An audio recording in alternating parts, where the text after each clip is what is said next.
বিসমিল্লাহির রহমানির রহিম। এটা হচ্ছে জেনারেল ব্র্যান্ডের নন ইনভার্টার এসি। এসিটি হচ্ছে একটি শপে ব্যবহৃত হতো। আমরা এসিটি হচ্ছে খুলে ফেলবো। কাস্টমারকে জিজ্ঞাসা করেছিলাম কেন হচ্ছে এসিটি খুলবেন? তারপরে বলতেছে যে এটার হচ্ছে বিদ্যুৎ যে বিল সেটা হচ্ছে অনেক বেশি আসে। এ কারণে হচ্ছে তিনি এসিটি খুলে এখানে অন্য আরেকটা এসি সেট করবেন। তো আসুন আমরা এসিটি কিভাবে খুলে দেখুন।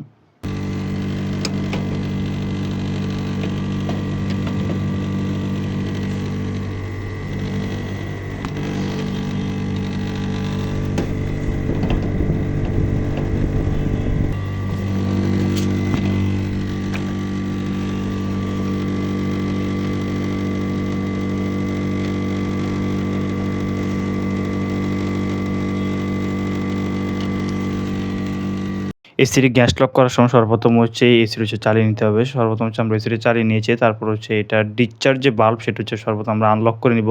আনলক করা হয়ে গেলে তারপর হচ্ছে সাকশন যে বাল্ব সেটা হচ্ছে আমরা সুন্দরভাবে হচ্ছে আনলক করে নিব। এখানে হচ্ছে এক্সট্রা কভার পাইপ হচ্ছে অনেক বেশি লেগেছে। এই কারণে হচ্ছে আমরা কিছুক্ষণ অপেক্ষা করব। তারপর সাকশন যে পাইপ সেটা হচ্ছে আমরা সুন্দরভাবে হচ্ছে লক করে নিব। এসির গ্যাস লক করার সময় সাবধানতা অবলম্বন করতে হবে। ইলেকট্রিক যে পাওয়ার লাইন গ্যাস লক করা হয়ে গেলে সাথে, সাথে হচ্ছে এটা ডিসকানেক্ট করে দিতে হবে।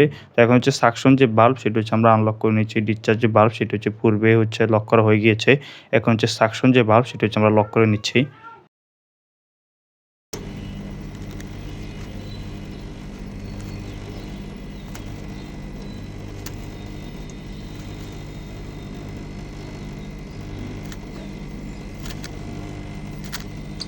অফ করে দাও। সরাও।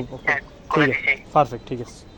সব মিলে হচ্ছে এসির হচ্ছে খোলার কাজ শেষ। এটা আউটডোর জিনিস সেটা হচ্ছে আপনারা দেখতে পাচ্ছেন। ধন্যবাদ ভিডিওটি দেখার জন্য।